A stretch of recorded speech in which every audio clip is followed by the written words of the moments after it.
Let us continue to pray for ang tawag ko na dito, men. Okay, tawag ko na sila ng men. Yan, for them to have strong character.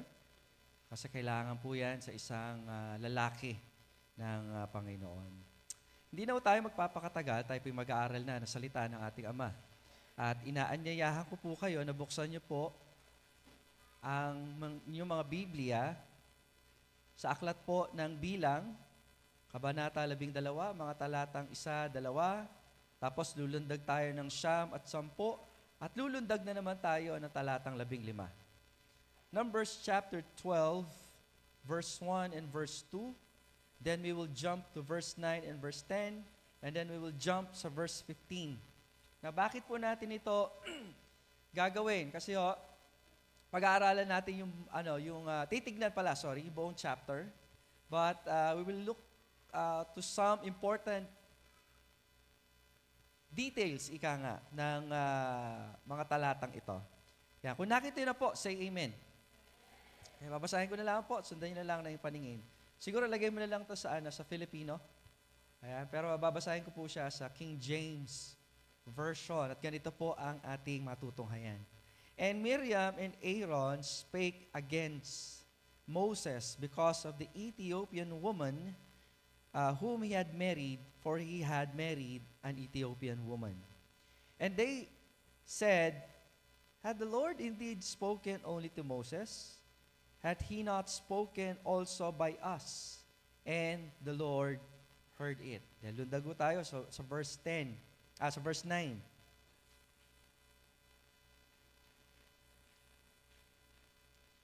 And the anger of the Lord was kindled against them, and he departed. And the cloud departed off from the tabernacle, and behold, Miriam became leprous, white as snow. And Aaron looked upon Miriam, and behold, she was leprous. Then lundago tayo sa verse 15. And Miriam was shut out from the camp 7 days. And the people journeyed not till Miriam was brought again. Tayo po'y manalangin. Muli, Ama, kami po'y nagpapasalamat ngayong umagang ito. Panginoon, tunay nga po na napakabuti po ninyo. Samahan niyo po kami, Panginoon, sa aming pong pag-aaral. Sapagkat alam po namin na sa umagang ito, kayo po'y mangungusap. Tulungan niyo po kami, kagaya po ng panalangin kanina, na hindi po nawa namin pagmatigasin ang aming mga puso, kundi higit sa lahat, makita po namin ang iyong gloria, ang iyong kaluwalhatian. Upang sa ganon, Panginoon Diyos, ay maging kagaya po namin kayo, Panginoon Diyos, na kung paano kayo'y banal, kami naman po ay dapat magpakabanal. Dalangin ko po, Panginoon, ngayong umagang ito, na minsan pa, samahan niyo po kami sa aming pong pag-aaral. Ano man po nagiging sagabal upang kami ay hindi makapakinig o hindi po namin makuha ng tama at may linaw ang mensahe na iyong papahatid, patuloy po kaming linisin ng inyong banal na dugo. Dalangin ko po, Ama, na minsan pa, ang pangalan mo lamang may taas. Ito po ang aming dalangin sa pangalan ni Jesus. Amen at Amen. Maaari na po tayong maupo. Now, kapag sinabi po natin na paglilingkod sa Diyos, or, alam mo yan, just like Joshua, sa kanyang huling parte ng kanyang buhay, natatandaan niyo po ba yung sinabi niya in Joshua chapter 24, verse 15? Lalo na doon sa may bandang hulihan.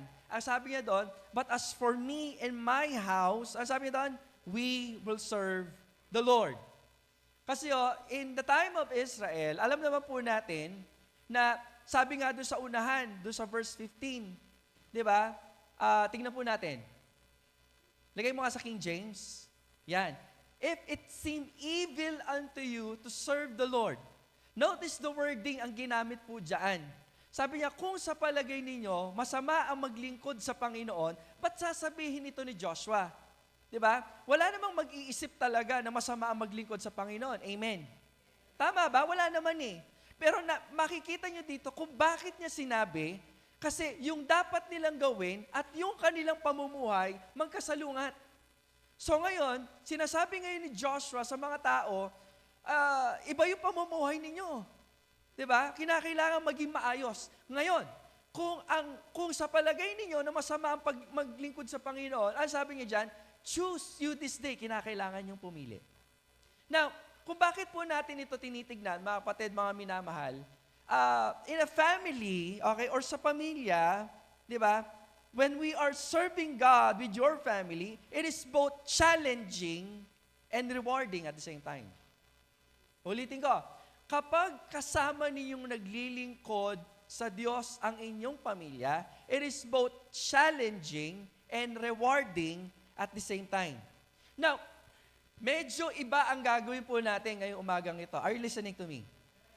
Okay? So, gagawin po natin ngayon, mga kapatid, mga minamahal, we are going to look at the family of the minister. Okay? We're going to look at the family of the minister. Instead na magpipreach ako sa inyo about our family, I am going to preach to my family so that magiging spectator lang kayo so that you will know what will you, kung ano yung dapat nyong ipanalangin, ano yung dapat nyong gawin patungkol sa pamilya ng pastor. Amen po ba yan? Because it is important to know, mga kapatid, kasi nga, alam yan, kung ginagamit ng Panginoon ang pastor, hindi pwedeng hindi kasama dyan ang pamilya. Right? Kaya nga, it's a great blessing on my part na sa amin pong pamilya, di ba, they are all, okay, most of us are in the ministry. Amen po ba yan? So, ang message po natin ngayong umaga to, although it gears toward my family, meron tatlong purpose doon. Number one, to give warning. Okay? To give warning, ba't tayo nagbibigay ng warning? Kapag may nangyayari o may ginagawang hindi tama. Okay? Because as you all know, every family is not perfect, even in the sight of God.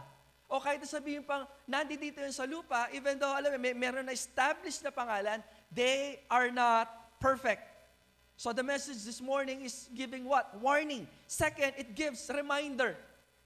Okay? So ibig sabihin ito, kapag tama naman yung ginagawa, nagbibigay ng paalala, sa ganon, hindi maligaw ng landas. Okay, maging paalala, and at the same time, yung pangatlo, it gives also an encouragement.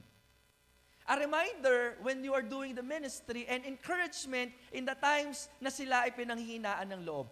Mga kapatid, kagaya po ng sinasabi ko kanina, when we're talking about the family of the pastor, dahil mamaya-maya, sabi ko nga, I'm going to preach to them. Okay? So, you have to listen. So again, it is the first time na gagawin ko po ito. I have never heard na nagawa po ito.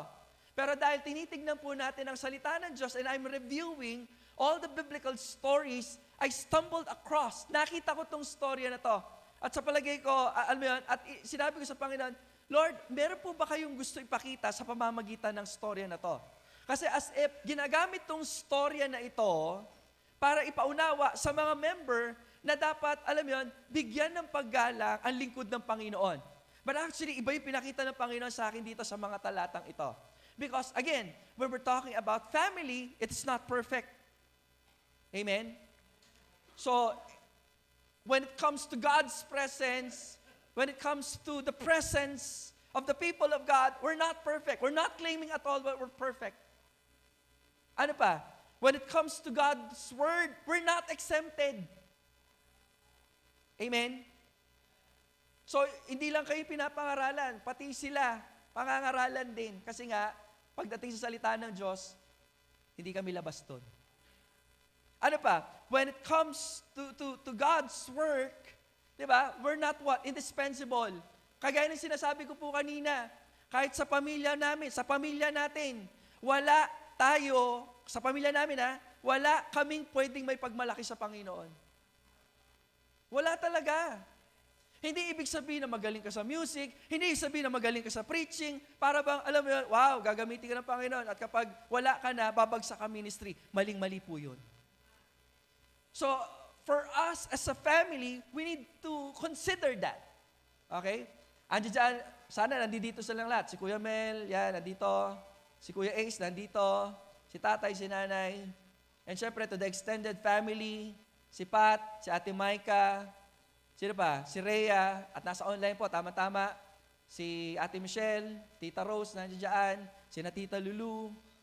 Amen po ba? Kasi mangyayari, kapag nag-preach ako about them, parang, alam mo yun, parang ang dating, alam mo yun, may pinagtatakpan. But when I'm going to preach to them, ibang setup po yun. Nakakaintindihan po ba tayo? Dahil uulitin ko ho, when it comes to the family ng mga minister o mga lingkod ng Panginoon, we're not perfect, we're not exempted, and we're not indispensable. Tama ba yung word? Basta, alam mo yun, at any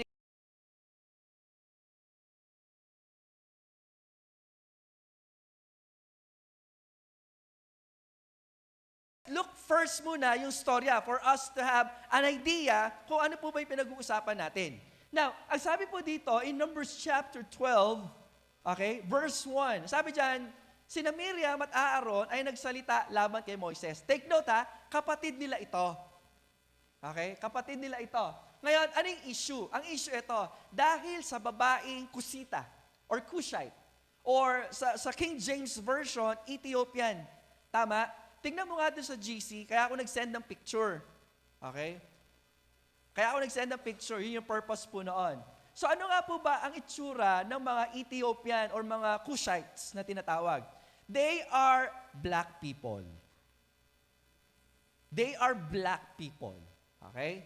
So later on, sige, papakita. So yan mo na lang, iset up na lang. Nasa GC natin yan, sa church. Alright? But anyhow, yun yung issue ni Miriam. Okay? Ang issue niya actually, hindi lang yung basta nakapag-asawa. Okay? Anong tawag natin kapag tinitignan mo yung race ng isang tao? Anong tawag natin doon? Racist. Very good. So kung merong record ng pagiging racist, eto na yun. Sino yun? Si Miriam. Because, yan. So that is an example of an Ethiopian or Cushite. Meron pang grupo ng mga babae. Right? Sige, lipat mo lang. Sige. Right or left button. Yan. So, yan yung mga Cushite. Diba? They're black. Okay? Black yung kanilang skin o darker yung skin nila. Mas dark kesa sa atin, tapos kulot sila. While the Israelites, ito yung itsura nila. Okay? Doon sa may sundalo, mga sundalong hindi ba pwedeng i-gano mo na lang? Right click? Right arrow? Yan. Nakiya mo ng konti. Sundalo yan ha. Tingnan mo ang itsura nila. Di ba? Tingnan mo ang itsura nila pang Miss Universe ang datingan. At tatangos ng ilong. Di ba? Yung datingan kayo sa Israel, kaya nga, pangarap ko din makapunta rin. Kung pupunta kayo ng Israel, huwag kayong magugulat, kahit ultimong bata lang, may daladalang Armalite. Normal sa kanila yun. Okay, meron pa nga, nagde-date mag-asawa, tapos yung babae, ang haba-haba nung dala niyang baril. Sabi niya, magloloko ka pa ba sa Israel kapag gano'n ang asawa mo? So, anyhow, pinakita ko po yan para at least maintindihan nyo somehow kung saan nakatayo si Miriam. Okay, even though to us, para bang, I don't know kung meron kayong ugali ng pagka-racist, pero dito sa pagkakataong ito, di ba, ayaw niya yon. Okay, so balik tayo. In Numbers chapter 12, verse 1, yun yung ayaw niya. Tama? Babaeng Kusita na kanyang pinakasalan. So, bukod sa itong babaeng ito, sa kanyang balat ay merong kakaibahan, she's also an outsider. Okay? Hindi ito lahi ni Abraham. Okay? So, kumbaga para bang, it gives her an opportunity to question. So, doon na papasok yung number 2. Sa verse 2, tingnan natin. Alright? Yan. Hindi, yan. At sabi nila, yung magkapatid, sa pamamagitan lang ba ni Moises, nagsasalita si Yahweh? Hindi ba't sa pamamagitan din natin? Di ba? So, kumbaga, ang issue, ano yon? Yung si Moises, nag-asawa ng hindi Israel, kumbaga, nag-asawa ng isang black person. So kumbaga para bang alam mo, masyadong petty naman yung yung issue nitong si Miriam. But ang nangyari kasi diyan, instead na i-deal nila, kinwestiyon nila yung authority ni Moises. Alright? Kasi sabi diyan, hindi ba't sa pamamagitan din natin? Hindi, bakit kay Moises lang? So you see, when you question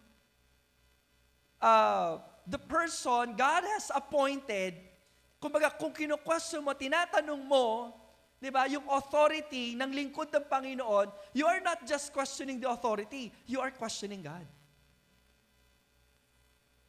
Di ba? You are questioning God Himself. Kaya nga, alam mo yun, sa anumang bagay na ating ginagawa, hindi ho exempted kahit sa pamilya ho ni Moises. But you have to take note, mga kapatid, mga minamahal, it is not exactly na masamang tao itong magkapatid na ito. Because at some point na kanilang buhay, ginamit din naman sila ng Panginoon. Hello, are you listening? Ay, ba kayo? Let's say for example, si Miriam. Exodus chapter 2, verse 3 and 4. Tingnan natin. Exodus chapter 2, verse 3 and verse 4. Kailan ito? Nung si Moses, inilagay siya ng baby pa lang si Moses nun eh. Right? So nung pinaanod, ano pangalan ng nanay niya kasi? Ano kasi pangalan ng nanay? Nakalimutan ko. Jochebed. Iba ginagamit na J kasi wala namang J sa Hebrew. Jochebed, nung pinaanod niya, kasi nga hindi na maitago eh.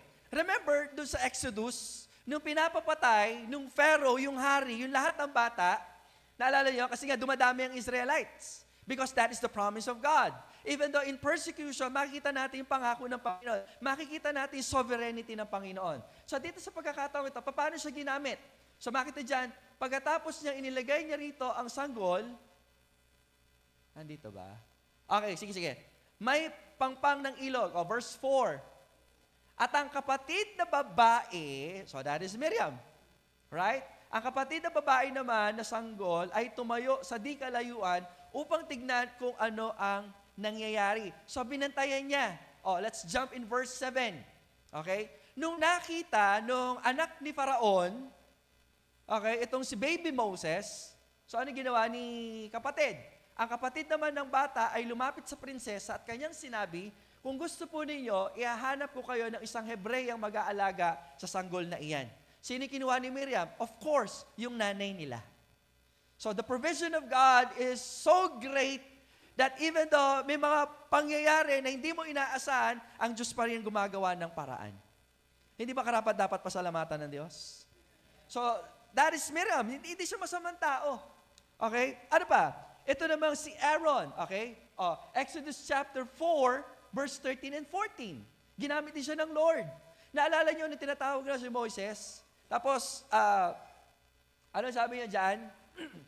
Yung sa chapter 4 kasi, ito yung pagdadahilan. Sa chapter 3, nagpakita na si God kay Moses, tama? In the burning bush. So, in-explain niya, ikaw magpapalaya sa Israel, ito yung gagawin mo, ito yung tungkod, ay yung tungkod mo, pag binitaw, magiging ahas, pag pinasok mo yung kamay mo sa loob ng iyong robe, paglabas, magkakaroon ng ketong, pag pinasok mo ulit, nilabas mo, mawawala na naman, tatatatat. Tapos sa verse 4, nagdadahilan siya. Okay? So nagalit kayo ng Panginoon. Sasabi dyan, dahil dito, nagalit si Yahweh kay Moises, sabi niya, hindi ba ang kapatid mong Levitang si Aaron? Alam kong mahusay siyang magsalita, darating siya at makipagkita sa iyo, matutuwa siya sa pagkikita ninyo. Okay? So in short, not exactly. Kaya sabi ko nga, when we talk about God's people, especially chosen by God to minister, they're not perfect people. At some point in their lives, alam mo yan, kinakailangang ituwid pa rin ng Panginoon yung mga edges na hindi pa maayos sa kanyang harapan. Just like the rest of us. Amen po ba? Yes, naglilingkod kami sa Panginoon as a family, but we are not perfect. So if the people of God, specifically the family of a minister, di ba, they need prayers. Amen? They need prayers. They need support. Diba? So kinakailangan ito, mga kapatid, mga minamahal. So dito sa pagkakataong ito, sabi ko nga po, what we're going to do right now is I'm going to preach to my family. Okay? Kasi kinakailangan na warning. Kinakailangan nga na uli na reminder. Ano nga kinakailangan nila uli? Encouragement. You see, nung pumasok po ako sa ministry, siyempre, ang tinawag ng Panginoon is the pastor. Right? I'm not just talking about kay Ate Micah, but the whole family kasi nakikita niyo kami. Amen po ba? Amen po ba? So you must understand, mga kapatid, that even though we are in the ministry, Di ba? We're doing a lot of stuff for the glory of God. Meron pa rin po battle na kinakailangan pong, alam yan, mapagtagumpayan ang bawat isa sa amin. You see, when it comes to the ministry, nakakatuwa dahil sabi ko nga, all of us or most of us are involved. Si nanay, nakita yan, nandiyan sa devotion. Si Kuya Ace, nasa mga young people, and he's doing a great job. Amen? Amen po ba? So dapat sinusuportahan niya, talagang minamahal niyo po yan. Ganon din naman si Kuya Mel in the children's ministry. Yung sa pagsiset po ng special number. He needs prayers, mga kapatid, mga minamahal. Ganun, alam naman natin si Pastor Ben, alam naman natin si Nanay, si Tita Rose, magaling po siya sa counseling. Forever na po siyang nasa music ministry kapag nagigitara po siya. But you must understand, believers in Christ, kahit na kami po ay nasa gawain ng Panginoon, meron pong tendency na kami po ay magkasala. Alright? So hindi ko sinasabi ito, mga kapatid, just for you to, alam mo yun, para bang maging daan, para ba mawalan ng respeto o mawalan ng paggalang sa mga lingkod ng Panginoon. So dito sa pagkakataong ito, again, sabi ko nga po, ulitin ko, we're not just talking about a warning, we're going to talk about a reminder to the family of the pastor and also an encouragement. Right? Bakit natin ito pinag-aaralan? Kasi kinakailangan po natin yung maintindihan. Okay? Ginagamit sila ng Panginoon, pero kung at the end of the day, hindi magiging aware somehow ang pamilya ko, makinig po kayo, di ba? Kasi sa totoo lang, oo, pwede kang gamitin ng Panginoon. Pero kapag hindi tayo magiging maingat, pababayaan natin ang relasyon natin sa Diyos, pwede tayong gamitin ng kaaway. That's to my family. So you see, ano yung dapat nating makita? So hindi na tayo magpapakatagal. Ano po yung dapat nating makita? Because, believe it or not, it affects the church. Amen? It will affect the church. Marami, ewan ko lang kung nakakabalita po kayo sa mga maraming churches nowadays, that the family instead nagkaroon ng unity in serving together with the Lord, nagkaroon ng division sa church. Nagkaroon ng confusion sa church. And some of them are led astray. It's because, even though they are in the church, hindi po sila nagkakaroon ng pagkakaisa ng puso. Amen? So dito sa pagkakataong ito, 3 bagay ang nais ko pong iwan sa aking pamilya. Okay, bilang paalaala, bilang babala, at bilang encouragement kung paano po tayo makapagpapatuloy sa paglilingkod natin sa Diyos. Number 1, when we talk about the ministry, okay, to my family, ano po dapat ang isa sa dapat nating matutunan? We need to learn to be humble. Amen? As a pastor, makinig po kayo, as a pastor, hindi kuho kayo pagmamayari. Nakikinig?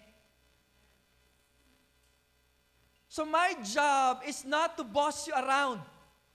So kung ang pastor, alam mo yan, hindi dapat binaboss, it's the same thing with the family. Kasi karamihan sa mga pamilya, sorry to say ha, diba, nagiging parang dynasty, nagiging powerful sila masyado to the point na kinokontrol na ang mga members even to the smallest detail of their lives. May question nga kay John MacArthur.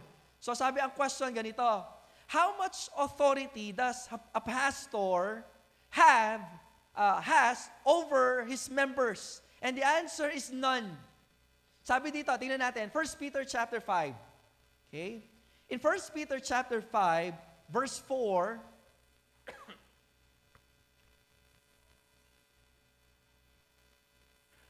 atras mo nga, verse 3, atras mo, verse 2, ayan, okay? Kung meron natatanging authority ang pastor sa mga members, that is the preaching of God's Word. Kaya nga, every pastor should be careful in studying God's Word. Kasi naglalaman ito ng babala or paalala. Sabi dyan, feed the flock of God which is among you, taking by oversight thereof. Okay? Minsan kasi nagkakaroon ng thin line. Okay? between being lords over God's heritage and the oversight thereof. Alright? So, ang tanging namin magagawa is mangaral, magpaalala, magbigay ng advice. But to control kung sino yung magiging asawa ninyo, okay? O di naman kaya magbigay kayo ng certain amount for this luxury ng isang pastor, hindi namin dapat ginagawa yan. Amen? Amen po ba? So, sa family ng pastor, hindi ho dapat nagpapayaman. Okay? And in that case, nagpapasalamat kami sa Panginoon. Alam niyo bakit? Kasi laki ho kami sa hirap. Diba? Laki sa hirap. Tuloy natin. Sabi dyan, not by constraint, but willingly. Ito yung mahirap na part. Okay, family? Okay? Dahil sabi ko nga, nasa gawain tayo ng Panginoon, sometimes you're handling people, sa devotion man yan, there's a tendency, and forgive us, okay, that sometimes, nasa sobrang desire namin na sumunod kayo sa Panginoon, di ba, yung init, yung pagnanasa, di ba, na kinakailangan kayong paalalahanan to the point na para ba kinakailangan kayong saktan, para lang maintindihan ninyo ang kahalagahan ng pagsunod sa Panginoon, kinakailangan niyang gawin. Pero mga kapatid, ito, nahirapan ako. Sa aking family, we need to be careful in this one. Because again, at the end of the day, kapag binuhos natin ang buong puso sa gawain at hindi sa Panginoon, di ba, mapupuno tayo ng discouragement sa buhay. What's the point? What's the point of that? Dahil nga, alam mo yun, hindi namin kayo control, hindi namin alam ang isip ninyo, hindi namin alam ang private life po ninyo. So there are tendency na para bang on our part, we will have discouragement kasi ang linaw-linaw na pagkakasabi ng salita ng Diyos, pero hindi nyo sinunod. So you see, it is important sa bagay na ito. Verse 3, ano sabi dyan? Ito yung paalala. Neither as being lords over God's heritage. Ano sabi dyan? But being what? Examples to the flock. Sa family ko, alam mo yun, when it comes to leadership, dali naman kasi mag-command eh. Pero ang pinakamabigat dyan, ito, being an example. When we talk about being an example, kasama na dyan yung tinatawag po nating integrity. Ibig sabihin, sa pamumuhay natin, sa aking pamilya, may nakakakita man o wala, kinakailangan, nagpapatuloy yung paglilingkod natin sa Panginoon. Alam, isa sa nagiging blessing sa akin, kaya alam niyo naman si Tita Linda, sabi niya, ang daming binago sa kanya ng Lord. I'm so blessed na maraming binago sa kanya. Sa tita ko, sinasabi niya rin yan. Di ba? May mga struggle din kasi. Kasi it is very difficult dahil, siyempre sinasabi natin, kamag-anak ng pastor, usually ganun eh. Pero alam niyo, sa biyaya ng Panginoon, nagpapasalamat ako, ang daming binago sa kanila. Si nanay na mismo magsasabi, dati ayaw niya ng devotion. Pero salamat sa Panginoon that right now, alam yan, talaga namang there are times, or most of the times, sinasabi niya na kapag meron desisyon, sabihin niyo muna sa pastor. And that's a blessing. Amen po ba? So, again, hindi madali, mga kapatid, mga minamahal.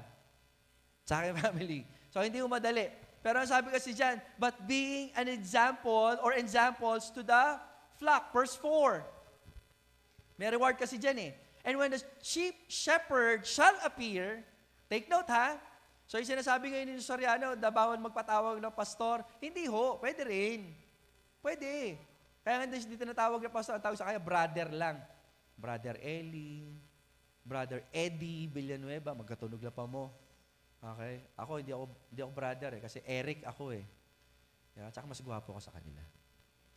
Anyhow, so sabi dyan, when the chief shepherd shall appear, so kumbaga, we are co-shepherds. But our duty is the oversight, not being lords. Kasi kung meron bang word ang church, madalas na ginagamit kasi yung word na ecclesia. It refers sa magiging trabaho ng church. Ano yung ecclesia? Called out. Umalis kayo. Or tinawag papalabas. Tinawag saan? Sa kamunduhan, sa kadiliman, patungong kagilagilalas na kaliwanagan.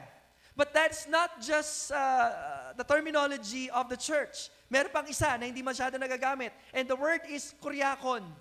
From the root word kurios, meaning Lord. Si Lord ang nagmamay-ari. Si Lord ang nagmamay-ari. Siya ang kumokontrol. Siya ang may hawak. Okay, so anong trabaho po namin as a family? To serve God and to know His will and to follow that will. Alright? So, anong attitude? So, the attitudes we need to possess in serving God as a family. So, that's the title. Number 2, ang dapat nating maintindihan, my family, is to be what? To be teachable. Yan, to be teachable. That's important. Amen? So dito mga kapatid, tingnan muna natin yung storya. Okay? So ngayon, nagkaroon ng issue itong si Miriam that's supposed to be, ang issue lang dapat si, ano pangalan ng asawa niya? Zipporah. Yan. Yung Sunday school ko. So dapat ang issue niya lang is si Zipporah, in which, alam mo yun, hindi niya ginawa na pag-usapan yan. Saan siya dinali? Doon sa authority ni Moses. At dahil you're questioning the authority na ang Diyos ang nagbigay, you are therefore questioning God's plan. You're questioning God's way in which hindi siya matutuwa ang Panginoon. Sabi ngayon yan sa verse 9. Tama? So sabi dyan, and the anger of the Lord was kindled against them. And sabi dyan, and He departed. So ngayon, when we talk about being teachable, mahalaga po yan. So to my family, again, when the Lord is talking to you, kailangan nyo pakinggan. Alam niyo bakit? Madali kasi magtago. Yeah, I'm talking to my family. Galing, no? Kakaiba. Parang weird. Hindi nakadiretso sa inyo. Pero at least maiintindihan ninyo na kung ganun pala ang panuntunan sa kanila, dapat nyo silang ipanalangin. Kasi pwede silang magtago eh. Diba? Bilas ni pastor, asawa ni pastor, anak ni pastor, nanay ng pastor. May pananagutan tayo sa Panginoon. And there are times, parang kagaya ni Moises, Miriam, and Aaron. Tandaan niyo to may mga desisyon ako minsan na ayaw nila. Sa totoo lang. Nag-yes si nanay. Hindi, totoo. Totoo yun. But you must understand na kinakailangan mo kasing timbangin or salaing mabuti. Kung ang tinutukoy niyo lang preferential, wala ako dapat problema yan. Pwede naman pag-usapan. Okay? Pero hindi ibig sabihin na hindi ka susuporta sa lingkod ng Panginoon. Pero kapag ang issue natin is doctrinal and moral, ayusin nating mabuti yan. Kasi ito preferential to eh. Kaso nga lang, ang binanatan ni Miriam, the authority. Now, kung titignan po niya, sabi ko nga, ano nga uli siya? Anong lahi niya? Cushites, Ethiopian. Ano nga siya uli? Kaya nga, although hindi sinasabing maitim doon, magkakaroon kayo ng clue kung bakit sinabing maitim siya. Okay? Magkakaroon kayo ng clue sa parusa ng Panginoon kung ano yung binabanatan sa kanya ni Miriam. Yung kanyang kulay at yung kanyang kalalagayan. She is an outsider. So, nung nagbaba na parusa ang Panginoon ngayon kay Miriam, ano yung nangyari sa kanya? Look at verse 10. And the cloud departed off the tabernacle, and behold, Miriam became, ano sabi dyan? Leprous. Anong kulay? Anong kulay ni Zipporah? She's black. It's very ironic. Hindi pa yan. Ayaw niya kasi tagalabas, outsider. She's an outcast. Tignan niyo parusa sa kanya, verse 15. Okay? Tignan niyo sa 15. And Miriam was naging outcast siya. Ironic. Sabi ni Miriam, hindi, outsider yan. Tapos binanatan niya si Moses, tatatat. Kita yung, si Lord talaga makatarungan siya. Tama? Di natin alam yon. But if we will look at, alam yan, the punishment given by God, it is to correct. Para turuan, sino? Si Miriam. Sa aking mga pamilya, I know na mayroong mga pagkakataon. There are decisions sa palagay nyo, hindi tama, hindi maganda. Do not forget na inaayos pa rin ako ng Panginoon. Pero hindi nawa ito maging daan sa pagkakahati-hati natin. And at the same time, at the end, magkakahati-hati ng church. Because if we will look back sa ating sambayanan, na kung saan, paano tayo dinampot ng Panginoon. Alam mo, kapatid, walang-wala kami dati. Hindi nga namin alam sa kami pupulutin. Sino ba naman kami? Nasa iba't ibang lugar kami. Ako, alam mo yun, elementary ako, grade 1, nasa Bekuran. Grade 2, nasa Bulacan. Grade 3, nasa Bekuran. Tapos lundag ng Pampanga. Tapos grade 4, Marinduque. Grade 5, Lubao. Grade 6. Gulo ng buhay namin nun. Alam nyo, sa aking pamilya, kinabagan tayo ng Panginoon. And let us continue to serve God no matter what. Ngayon, may pagtuturo ang Panginoon eh. Amen? Sa aking pamilya, may tinuturo ang Panginoon. Lalo na sa mga extended family. I know na naninibago kayo. Pero kung meron man ako encouragement sa inyo, mas lalo kayong lumapit at laliman niyo ang inyong relasyon sa Diyos. We have our differences. Iba yung kultura, iba yung kanilakan, iba yung intellect ninyo. Pero nawa, dahil nandito na kayo kasama namin sa Luha family, bigay ninyo na buong todo ang paglilingkod niyo sa Panginoon. And along the way, tuturuan kayo ng Panginoon. Ano dapat yung makuha? Be teachable. Ganito sa bawat isa sa amin. Ako, kay nanay, kay tatay, kay Kuya Mel. Kuya Mel, ang daming blessing ng Panginoon.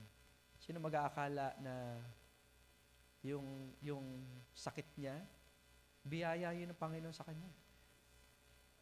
Kuya Mel is not perfect, pero may mga good traits siya, maniwala ako. Ako, mabait.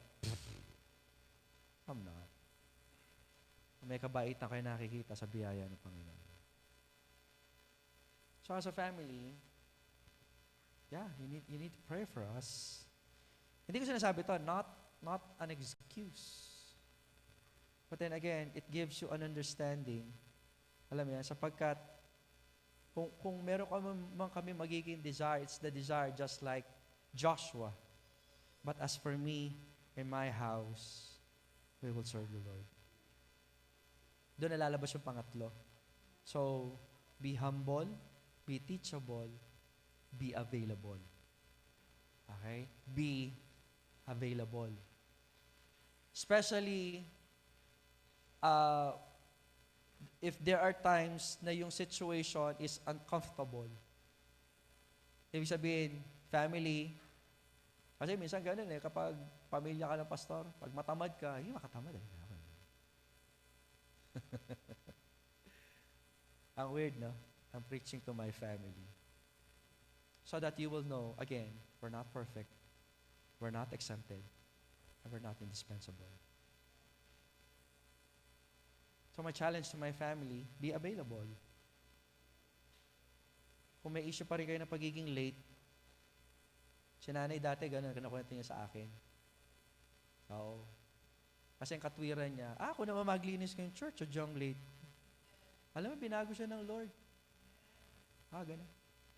Yan ang teachable. I'm not saying, totally perfect. Marami pa rin ayusin at aaminin niya yan sa inyo. Ganun din sa asawa ko.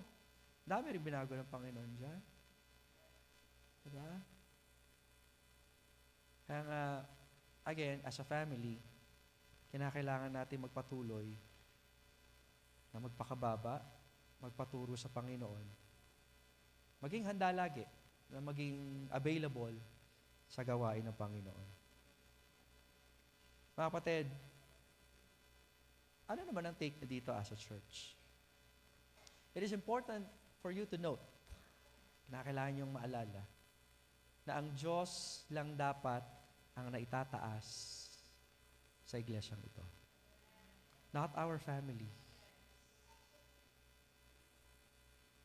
So if there is division causes our family, maging maingat po kayo. Dahil ang pinaglilingkuran ninyo ay hindi ang pamilya ng pastor, kundi ang Diyos lamang. Wala na kayo ibang maririnig sa akin, kundi ituturo lang namin ang ituturo ang Panginoon at wala ng iba. Kaya nga ginawa ang mensaheng ito na kung sakaling sa aking pamilya, medyo naliligaw na tayo ng landas, ayusin natin. It is not for us to divide ourselves, to have, sa akin ng young people, sa akin ng adult, sa akin ng men. Sorry. Kinakailangan magkaroon pa rin ng continuous unity in serving the Lord.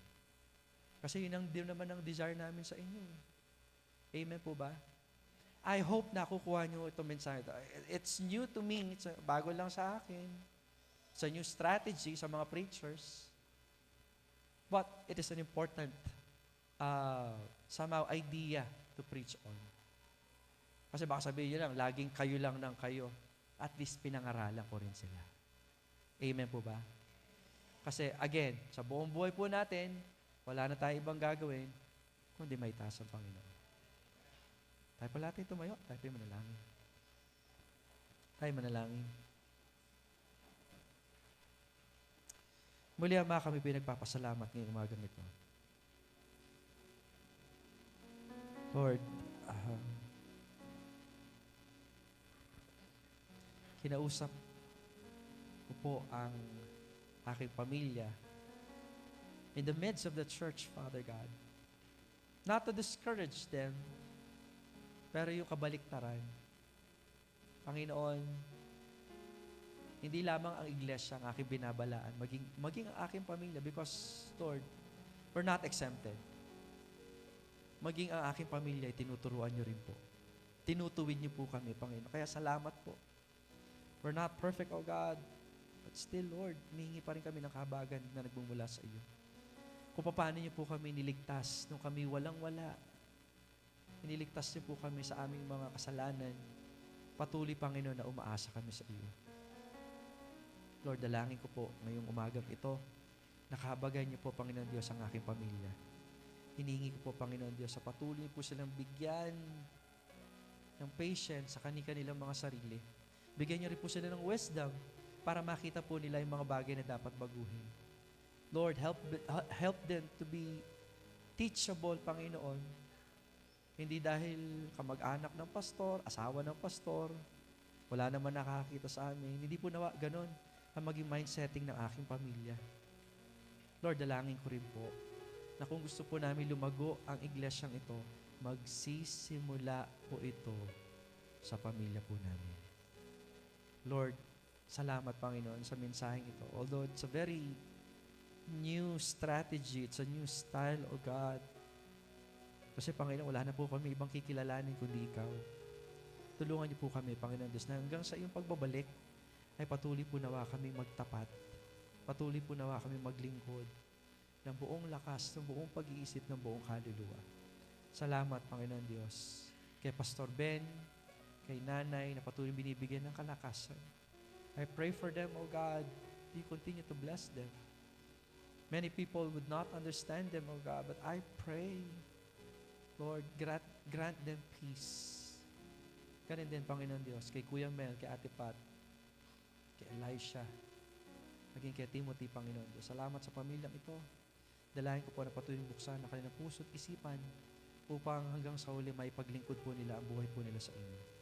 Ganun din, dalangin ko po, Panginoon Diyos, kay Ate Michelle, kay General, Lord, hinihingi ko po, Panginoon, na patuloy silang magkaroon ng katapatan sa bawat aspeto ng kanilang buhay. Ingatan at provide niyo po nawa ang kanilang pangangailangan. I pray for Kuya Ace, Ate Rhea, maging kay Bella, Panginoon Diyos. Salamat sa paggamit sa buhay ni Kuya Ace na nagiging matagumpay ang ministeryo. Bigyan niyo nga po siya continuously ng humbleness, ng humility, ng teachable spirit, O God, that every time, Lord, na para bang magkakaroon po kami, Panginoon Diyos, ng kaisipan na it's all about us. Matanggal po nawa ito, kundi masunod niya po nawa ang kalooban mo. Salamat, Panginoon Diyos, sa buhay po niya na patuloy mong ginagamit. Kaya din, nadalangin ko po, Panginoon, sa akin pong Tita Rose, bigyan niyo po siya patuloy, Ama, ng kalaguan. Sa buhay niya rin po, Panginoon, as we talk, Panginoon Diyos, marami na rin po kayo binago sa kanya. Salamat sa buhay po niya, Ama. Kaya din dalahin po, Panginoon, na sa amin pong family, Tito Alan, kaya din kay Tita Lulu, Lord, kay Aaron, at maging kay Elo, dalangin ko po, Panginoon, na patuloy po silang bigyan ng kalakasan. And keep them, O God, especially, Lord, sa mga bagay na hindi po makapagpapalago po sa kanila. Lord, continue to protect our family, O God. And as a church, Panginoon, tulungan niyo rin po ang iglesyang ito na patuloy po kaming ilapit sa inyo. Lord, hindi lamang po ang inyong lingkod ang ipapanalangin, maging aking pong asawa, maging aking pong mga anak, kay Emmett, kay Hailey. Tulungan niyo po kami, Panginoon Diyos, sa maging kaaya-aya po sa inyo ang aming pamumuhay, ang aming pong paglakad. Lord, lalo na po sa inyong lingkod. Malaki po ang pananagutan ko bilang pastor ng iglesyang ito. Panginoon, tulungan niyo po ako, bigyan niyo po ako ng kalakasan. Bigyan niyo po ako ng karunungan at ng patuloy, Panginoon Diyos, na kahabagan na every time na may mga bagay na desisyon na hindi nila gusto, Panginoon Diyos, tulungan niyo po akong maging matatag na kilalanin, Panginoon Diyos, higit sa lahat, ang kalooban mo ang dapat pasunod sa lahat ng bagay sa iglesyang ito. Lord, salamat sa church ng San Juan Lubao Baptist Church that they are continuously being faithful, Panginoon Diyos. There are times, Panginoon, na hindi po ito nagagawa. Pero alam ko po, Panginoon Diyos, ang iyong kahabagan na nagsusustain po sa amin kung bakit po kami nakapagpapatuloy sa gawain na ito. Lord, it's a blessing for us to hear your message, O God. Dalangin ko po na tunay nga na walang maitaas, kundi ang dakilang pangalan. Dalangin po aming sama, dalangin sa pangalan ni Jesus. Amen. Amen. Salamat po and God bless us all.